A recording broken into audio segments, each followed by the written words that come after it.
అది బాగుందండి ముగ్గురు కలిసి రమేష్ మధ్యలో జైలు పెట్టి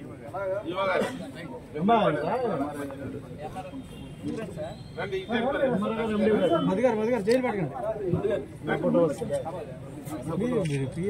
ఈ ఫోటో కట్ అయిపోయిందా సార్ ఒకసారి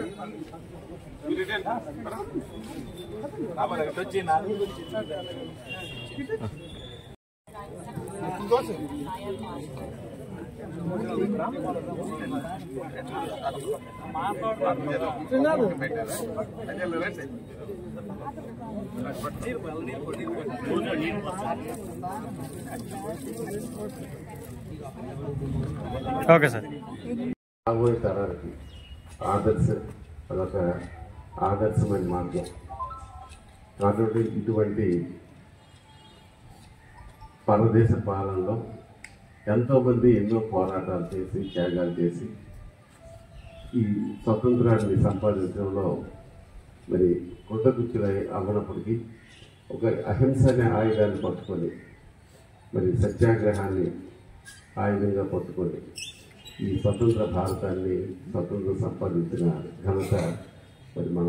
పూజ్య బాపూజీది. ఇవాళ జాతిపిత మరి భారతదేశానికి జాతిపితగా ఉండే మహాత్మా గాంధీజీ మరి వారి ఆశయాలు మరి మనం కొనసాగించాలి. వారి నడిచే మార్గంలో మనం నడవలసిన అవసరం ఎంతైనా ఉంది. అలాగే అతను గ్రామాల కన్నా గ్రామ స్వరాజ్యాన్ని సాధించాలి. మన ప్రభుత్వాలు మారుతుంటాయి, అయినప్పటికీ ఎవరు వచ్చినా ప్రజాప్రతినిధులు కానీ ప్రభుత్వాలు వచ్చినా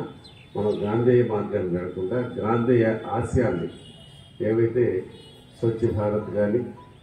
మరి గ్రామాలు దేశానికి పట్టుకొమ్మలటువంటి గ్రామాల అభివృద్ధి కానీ ఇవి సాధించాలనే ఆ కుంటారుగా ఆశయాన్ని మనము కొనసాగిస్తూ ఈ స్వతంత్ర భారతాన్ని ప్రపంచ దేశాలన్నీ 2047 ఒక ఉన్నతమైన దేశంగా, అలాగే ఈ రాష్ట్రాన్ని 2047 ఒక స్వర్ణాంధ్రప్రదేశ్గా సాధించడానికి మనం అందరం కలిసినట్టుగా జాతి మతాలకి అతీతంగా, కుల మతాలకి అతీతంగా మనం అందరం పనిచేసి ఈ రాష్ట్ర దేశ ప్రగతికి పాటుపడతాం అని మరొకసారి ఈ గాంధీ జయంతి సందర్భంగా మనం అందరం పూర్ణంకితం కావాలని కోరుకుంటూ సెలవు తీసుకుంటాం.